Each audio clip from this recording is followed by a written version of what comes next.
Christ est le sujet à l'intérieur, et je suis occupé de lui.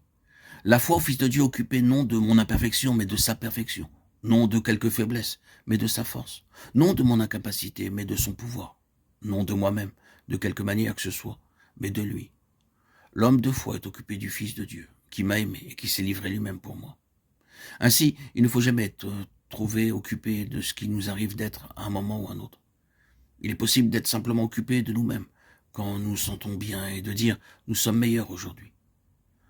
Ce peut être un terrain qui permet à l'ennemi de nous surprendre et de nous porter un coup, tout aussi fatalement que si nous sommes occupés du côté misérable de nos êtres. Non, ni ce qui est bon, ni ce qui est mauvais ou médiocre, aucune de notre propre condition ne doivent nous accaparer à quelque moment que ce soit.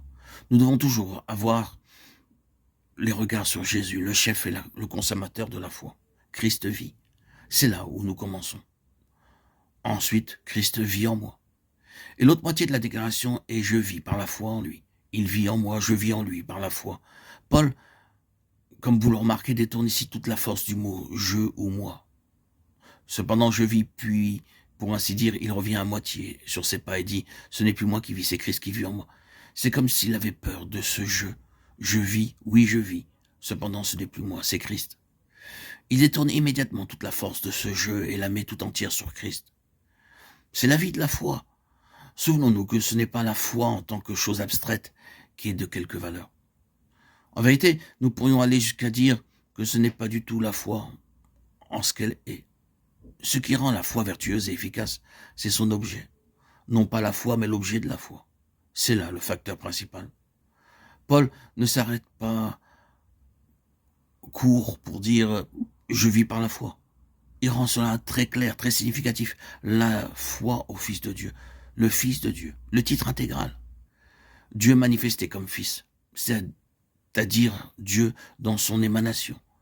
Il était absolument impossible à Dieu en lui-même, en ce qu'il est dans son essence, d'habiter en nous, d'être associé à nous. Cela était irréalisable à jamais.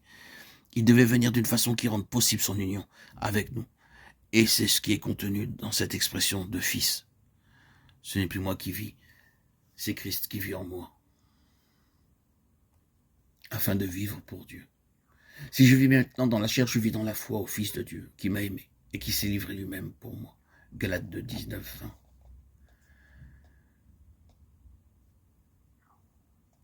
Dans la lettre aux Galates, il y a 3 personnes éminentes. L'une, bien sûr, plus grande que toutes les autres, et les éclipsant toutes, est le Fils de Dieu, Jésus-Christ. Il se tient là, comme la grande figure centrale, ayant la prééminence. Mais ensuite, comme devant lui, de chaque côté, il y a 2 autres grandes figures, Abraham et Paul, avec, pour ainsi dire, le Seigneur Jésus penché sur eux, ayant une main posée sur chacun d'eux. Il y a une union entre eux. Paul se tient au-dessus, aussi debout, joignant les mains à celles d'Abraham. Dans cette lettre, Paul a en effet ses mains jointes à celles d'Abraham. Il se tient comme Abraham sur la même base de foi, s'y attachant, et alors la foi devient le facteur essentiel dans l'épître. Ce 20e verset du chapitre 2 est un verset qui gouverne tout. Il rassemble et résume toute cette lettre aux Galates. Tout ce qui se trouve dans l'épître est rassemblé dans ce verset.